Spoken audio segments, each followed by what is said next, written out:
So if you do your calculation, you will get 247 and 96. So we write 96 to the bottom, and then to the top we write 247, and then you go to the periodic table and try to find what is the symbol for 96, and you will find that the symbol is CM. So you just write it down, and that's how we do the equations for the alpha decay. Let's try another example. So complete the following nuclear equation for the decay of americium 241. Let's take it and go in there. Try to do it. Okay. Again, it's alpha decay. The equation told you this, or the question is saying that, and here we do have, so again, anything before has to be equal to anything after the arrow. So we have here 2, 4, 1 is equal to what plus 4? All the tops has to be equal. All the bottoms has to be equal. And then 9, 5 is also equal to what plus 2? So you do your calculation and you get your numbers and go to the periodic table, go find your symbol and just write it down in there. So it's NP. It's NP 9393237. So the whole point here, if we want to talk about this equation, so we can say that this element is not stable, and to be stable, this element actually need to emit some radiation and turn into a smaller size element. So the radiation this element will emit is alpha, and this is the symbol. And the elements that this element will turn into, the smaller element, is Np. How do I know it's smaller? Look here at the nucleus. The nucleus here is 241. Here it's 237. So this one is smaller than this one. It's always the case, always the case. Always the product, the element that's on the product side is always smaller than the element to the at the reactant side. The beta decay is almost also the same, just the number will be different and the symbol will be different. So here, this is carbon 14. It has 6 protons, 8 neutrons, and 6 electrons, and it will lose 1 electron to turn into nitrogen so 1 electron here, and it will turn into a stable form of the nitrogen. Here is another example. Radium 8737 also emit an electron, radiation of an electron, and this is the symbol for an electron, radiation, and it turns into another element that's also smaller. You can see here the mass, the atomic number 37, the atomic number is 38, and this element is more stable than that element. Same thing, anything on the top to the reactant side has to be equal to anything to the right side of on the top right side. Anything to the bottom left has to be equal to the bottom right, and so on.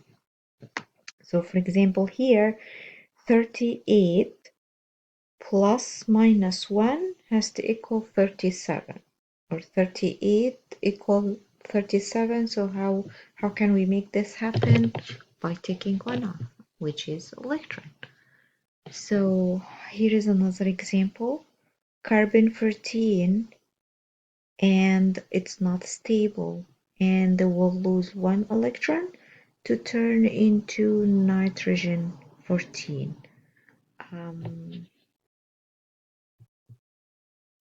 So let's try this problem here.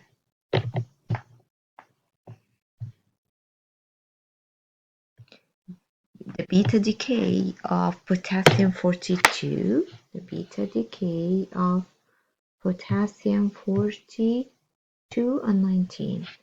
So potassium 42 and here 19, right? And it's a beta decay. If it's beta decay, if it's a decay, we have to grab the arrow, and it's a beta, then we have to write the symbol for beta, which is electron, and then plus what? So we have to have 42 at the top, right? We don't know the symbol yet. Okay, and here 19 is equal to minus 1 plus what? 20 minus 1 equal 19. 20. So we go to the periodic table, try to get the 20 and find the symbol from the periodic table, and we will find that it is a calcium. So the potassium, the isotope of potassium is not a stable, emit radiation, beta radiation specifically, and turn into a calcium, stable calcium atom.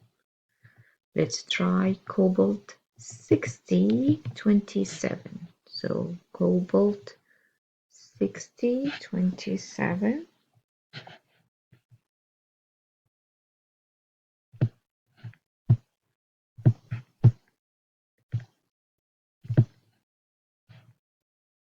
Cobalt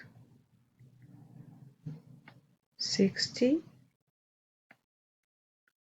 and 27. Decay beta. And then what is the other element? So the other element has to be 60 on the top. And to the bottom, we can say 27 is equal to minus 1 plus 28. 28 minus 1 is 27. So here 28. And then go on the periodic table, find the symbol for 28 and write it down. So let's see. 28 is nickel, Ni. Positron decay. Same concept exactly. We're not changing anything except the symbol for positron. So the positron is the same symbol as the electron, except the electron is negative, but the positron, pos, is from positive tron, positive electron, and then they just put it together. Positive electron, positron, plus 1. So same concept.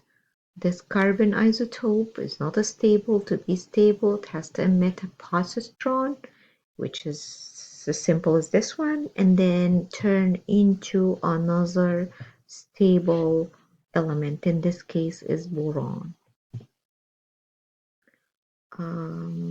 Another example, or we can do it, magnesium 49. Magnesium 49.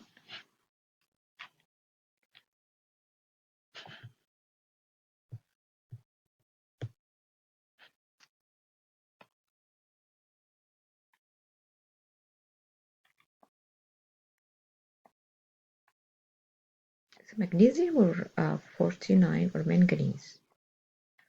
I can't remember. Let me check. It's manganese and 25. Manganese.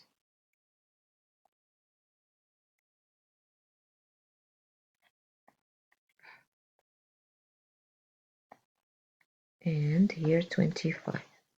Also, it emits. You have to know what did it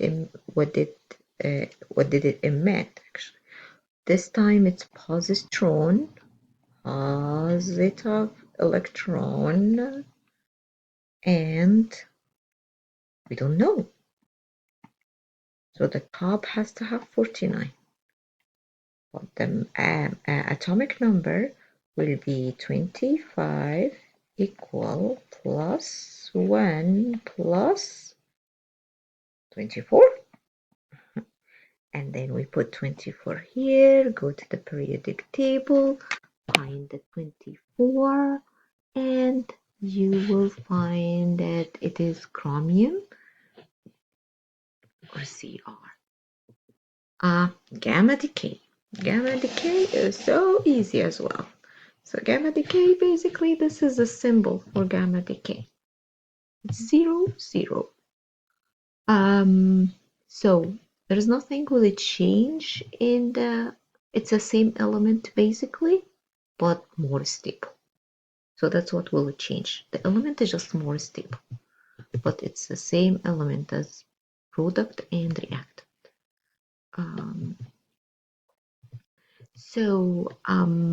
This is a summary for the reactants and the results on the type of radiation. So if you have an alpha decay, you will get new element with the alpha. If you have beta decay, you will get new element with the beta. If you have positron decay, you will get new element with the positron. If you have gamma decay, you will have the same element but stable and gamma decay. That's it. So we will do the opposite now and try to do the transmutation, the second type of radiation that we will be discussing today. So for example here, today we will be discussing the decay, which we have done, and now the transmutation, and then fission, and then fusion, and then the half-lives, and then application of nuclear chemistry, and then how they measure the radiation. So this will be our basically our schedule for today. So in the next video, we will be talking about transmutation. So basically, flip it around and we'll see how in the next video. Talk to you next video. Bye.